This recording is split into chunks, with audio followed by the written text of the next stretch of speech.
What about any newer technology, any new things you see coming along outside of AI that you may be looking at in the future here? Yeah, I'm not looking at anything particular, but I think like augmented reality is really cool in that we're going to start seeing it blend into business to business and different things I think will start happening. AR, VR is really exciting too. I don't know how you tap into that just yet, but I'm sure they'll have a virtual inbox or an email box somewhere out there.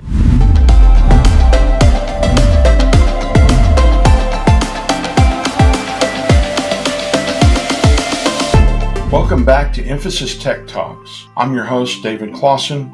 We have an exciting guest today, Jimmy Kim, that went from washing cars to CEO of Sendlane. He's going to talk to us today about using and tailoring your e-marketing approach, use cases, and strategy.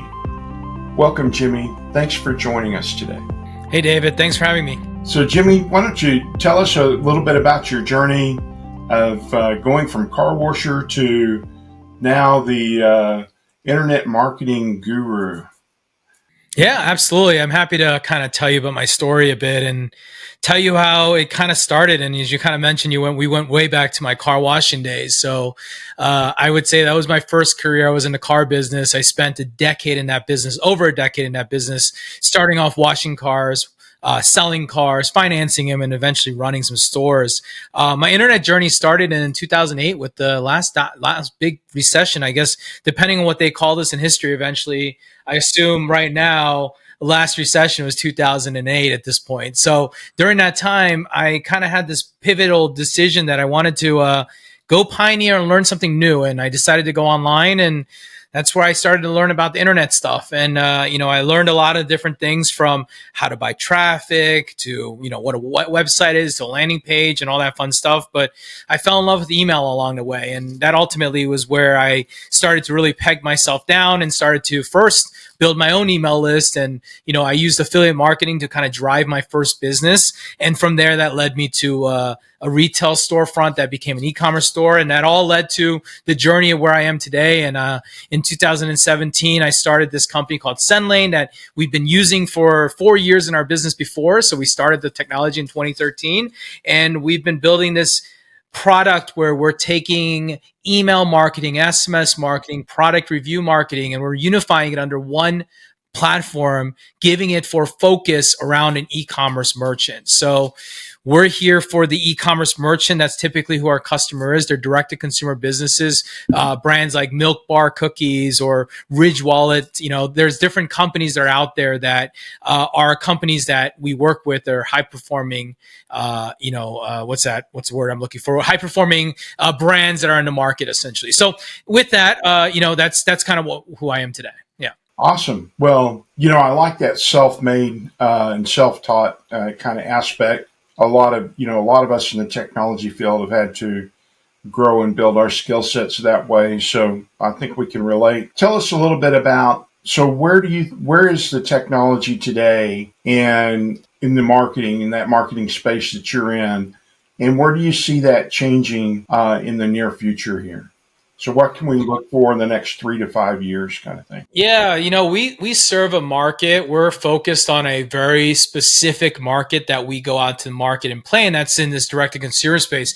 When we're in that space, there's a lot of other tools, the bigger tools like MailChimp and Constant Contact. Those are like the good for brick and mortar type companies out there, right? Like they're out there for brick and mortar. They're, perfect for those brands because they're not really focusing on it. But in a direct-to-consumer business, email, SMS is a huge driver of revenue for brands. So they want to focus on them. They want the best in class tools. That means that they're getting the data that they're getting from their tool. They're getting LTVs and AOVs, and they're getting all the data they can get to populate and send a more personalized email or SMS to the end customer, right? So for us, where we see ourselves is we continue to double down on the things that people need as the market is moving forward and the internet continues to move forward. Well, the technology needs to move forward with it, and we get to be one of the market, innovators right now, and we get to go out and innovate some of the things that we're doing into the world where we're helping kind of carve new ideas, new strategies, new ideas. And what software really is at the end of the day is not really anything more than something that you can use as a tool to implement the strategy that you've built on a business. And in order to do that, that means you've got to have the right tool, the right partner, but also someone who understands what's happening. And so for us, and your question there is, I would answer back with, we're thinking about it quite often and we work through it. And obviously we're talking to a lot of marketers, but we also come with a lot of experience internally on what we know the customer really needs today to continue to succeed and how to evolutionize that playbook. Right. Do you see a challenge with business owners trying to go market with technology today without the experience? I mean, I'm just thinking sometimes I see a push to go use a tool just because it's the new whiz bang thing rather than having the right background on how to use it, how to implement it, that sort of thing. Are you seeing any challenges along that line? That's probably the fundamental of why things are broken in the market and why there's so much fragmentation. So that's a good point that you make there. Yes, I do think so. I think people do chase the new shiny object, but it's kind of human nature and how things work. We're all looking for the competitive edge or the unique angle to go after. But to your point, a lot of technology has things that are shiny objects that attract people because marketers sell to marketers and marketers will sell to other people because that's how they sell, right?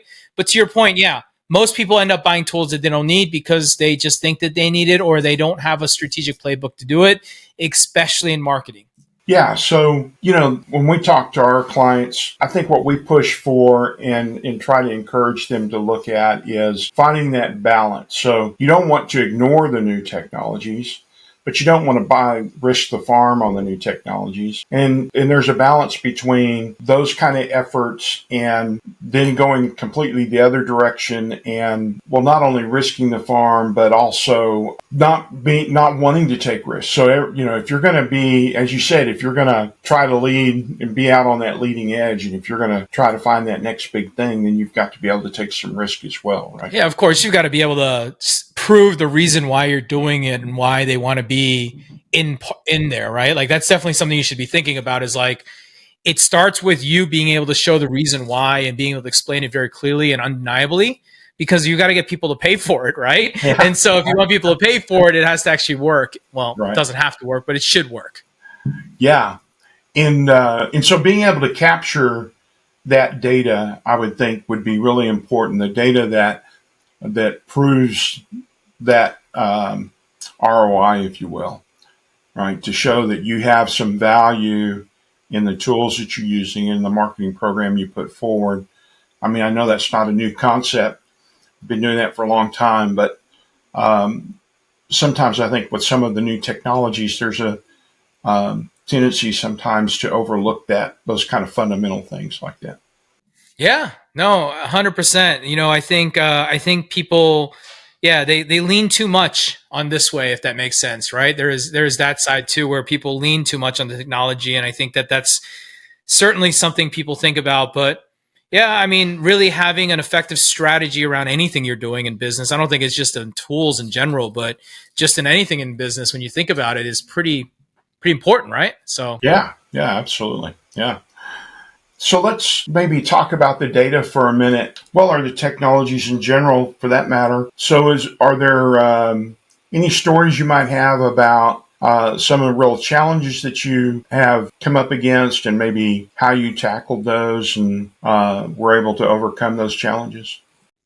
Yeah, I mean, there's a lot of challenges we are challenged with as a business. I think when it comes to how we are educating people to use our tool is always a challenge, right? For example, there's a perfect example of we are solving for a general audience and solving for every edge case and every use, and then the person has to adapt to our tool. But oftentimes a challenge that we're currently solving right now is getting more people to adapt and use the tool. And that's by teaching and educating. And to your point, like giving them a reason that helps them meet a financial or a goal, right? So that's currently being something that we're doing right now is just how do we increase product adoption? How do we increase more of not really using the tool, but actually using the features of the tools that are going to help their business move forward. So there's a result elevated to that as well. Yeah, that's always a challenge, the training, even with systems that are fairly straightforward and so forth. Like you said, tweaking out the nuances can be a challenge to teach and train that. So would you happen to have any stats available about, how much data that you're processing. I would be really curious to know, being a data guy, what that might look like. Yeah, I can tell you that we store terabytes of data. So there's that, right? And I'm not talking just one; I'm talking very many.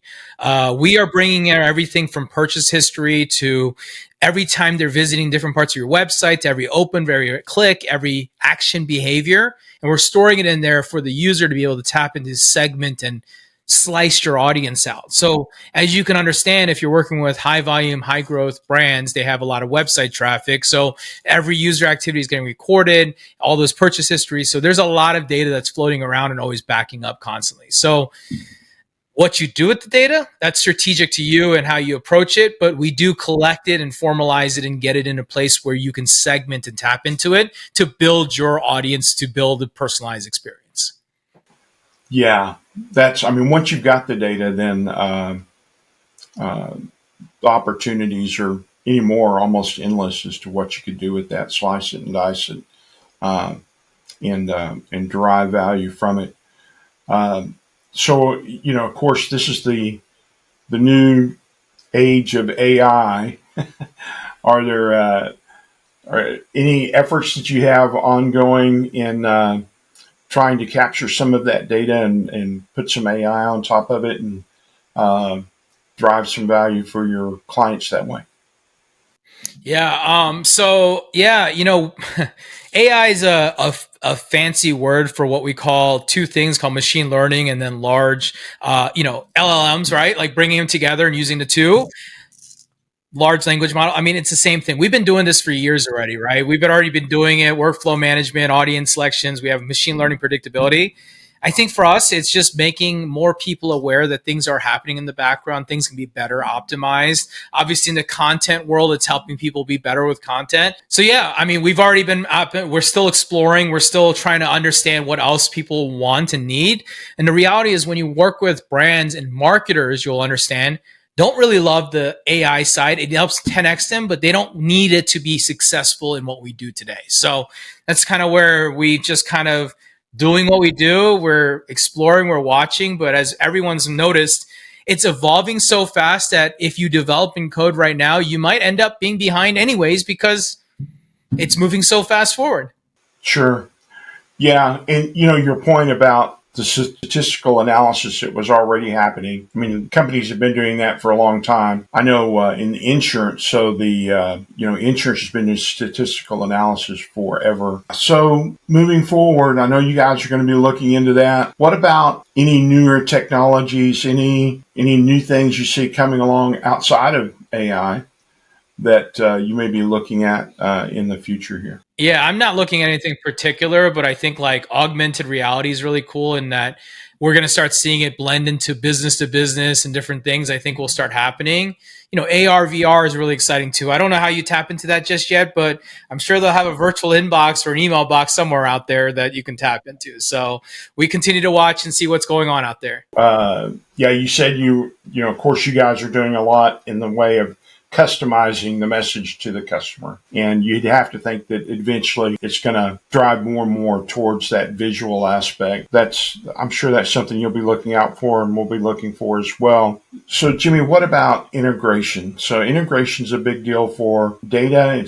And I'm sure it's a big deal for your team. What kind of challenges are you finding with that? Or is there, anything you'd like to share with us about integrations as it relates to your platform and the work that you guys are doing? Yeah, when it comes to integrations, I think that finding usefulness between integrations is always important. But that's always the challenge that we have when we're making a decision. But most of the time, a lot of integrations are unnecessary. That's one thing that I've learned. And then some are well put together. And I think finding well put together integrations where you're really tapping and really deepening that partnership is useful often. But a lot of integrations are really light and they don't really do much, right? It's just a marketing play often. So it depends. Again, it goes back to use case and strategy for me and why you would need something connected. Yeah, that's so important, getting the use case down and making sure that it fits your overall strategy. Agree 100% with that. Yeah, that's what I'm seeing as kind of the theme of this particular podcast. Make sure you got the use case down and that you've got the right strategy. So if you're finding this informative, learning about these kind of details, making sure you've got your use case down, you've got your strategy down, make sure that you're subscribing and that you're liking this channel. Be sure to check back with us frequently. If you could find one particular thing that's kind of the Achilles heel or the pain point in the marketing realm, what would that be? I mean, there's a lot of pain points in this market. I think. I think the digital movement is still occurring, and we're really early in infants, and everything's changing. Right, where just looking at advertising right now has been a big challenge in the market. So that alone is going to continue to evolve. If with political and of course the world tensions and everything, that could change a lot of things that are happening. So uh, I don't think there's one thing. I think it's a big evolution, and I think it's just part of the technology evolution. I think that we are just evolving as people in the way we act, when we behave, and post COVID and everything else, the human behaviors continue to change. Yeah, definitely. I think that is the theme of this decade. It seems to be is change. Right, so always got some change happening. Jimmy, do you have a tip for our audience on how they can make their emails stand out? I know you do a lot of this kind of work. What are some tips for our audience about how they can stand out, both from a B2B kind of engagement and then also direct to the retail customer? Yeah, I would start off with simply content. And what I mean by content that I think people miss on a lot is it's not about the fancy images quite as much, but it's about the words that could get someone to understand why and what it is. And then you combine that with some personalization.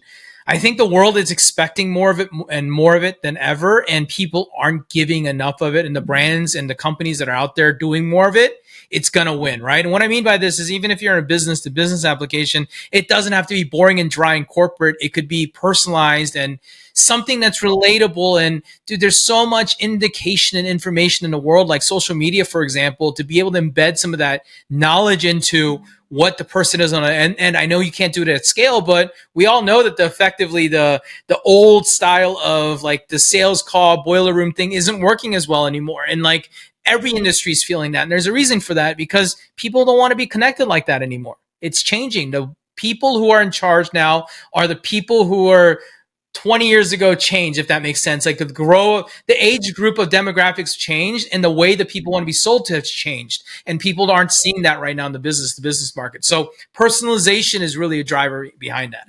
Yeah, I mean, that makes sense to me. I'm just kind of thinking about some of the emails that I've gotten recently, and that's very true, right? So if someone addresses me directly, if I can tell that, at least messaging wise, it looks like they've gone out and actually done a little bit of research. So that way I know they're contacting me directly. And it's not, I mean, I guess kind of when I'm watching emails, one of the things I do is look for patterns to see if it looks like it's fully automated. If it's fully automated, then I'm less interested than if it's a personal message, which I think is to your point about if it's personalized, if it looks like it has some other interaction where it looks like it was really and truly intended for me and I'm not just one of the million, although that may be a million that it's going to, but I want to think I'm special. Yeah, they want to feel they're special and you're the only one. Now, we all know how human emotions work. People forget that humans are on the other end of the business and you've got to treat it. And more you can understand that, the faster you connect with your audience. Yeah, absolutely. Well, Jimmy, we really appreciate you taking the time to join us, being a part of the program. How can people stay in touch with you and watch what you're doing? Yeah, absolutely. So you'll find me in two places I spend time. I spend time on LinkedIn, of course, and then I spend time on X, Twitter, whatever you want to call it. Yo Jimmy Kim is on Twitter, and then Jimmy Kim, of course. Just find me on Jimmy Kim on LinkedIn. You can usually find me where I'm at. So, yeah, awesome. All right, Jimmy. Thanks again. Appreciate you taking the time. Everybody, be sure to follow Jimmy. Make sure you like and subscribe. We'll see you next time.